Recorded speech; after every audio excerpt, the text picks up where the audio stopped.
மதுரையிலேருந்து நம்மக்கிட்ட ஒரு R15V3 ரெஸ்டோரேஷனுக்காக வந்திருந்தது. இந்த வண்டி பெயிண்டிங்கை தவிர எல்லாமே முடிக்கணும்னு சொல்லிட்டு நம்மக்கிட்ட கொண்டு வந்தாங்க. மதுரைக்கும் நமக்கும் என்னன்னு தெரியல, அது ஒரு பெரிய கனெக்ஷன் நினைக்கிறேன். ஸோ இந்த வண்டியை பார்த்தீங்கன்னா நாங்கள் இறக்கி என்னென்னலாம் கொட்டேஷன் தரணுமோ எல்லாமே A to Z இந்த வண்டிக்கு தேவையான A to Z எல்லாமே கொடுத்தாச்சு.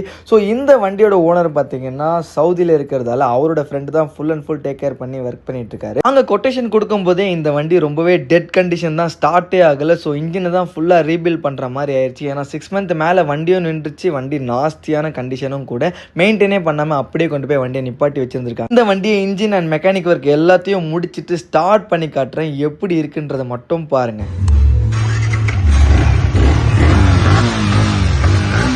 இன்னுமே இந்த வண்டி நம்ம கிட்ட தான் இருக்குது, டெலிவரி ஆகலை. பெயிண்டிங் கன்ஃபர்மேஷனுக்காக வெயிட்டிங்க. ஸோ இந்த மாதிரி குவாலிட்டியான சர்வீஸ் வேணால் கண்டிப்பாக நம்மளை காண்டாக்ட் பண்ணுங்கள். அண்ட் இதோட காஸ்ட் எவ்வளோ தெரியுங்கன்னா ஃபாலோ பண்ணிட்டு காஸ்ட் மட்டும் கமெண்ட் பண்ணுங்கள். ஃபுல் டீட்டெயில் உங்கள் டீமில் இருந்துச்சு. அண்ட் கீப் சப்போர்ட்டிங் கைஸ், மறக்காமல் ஃபாலோ அண்ட் சப்ஸ்கிரைப் பண்ணி வச்சுக்கோங்க. தேங்க்யூ.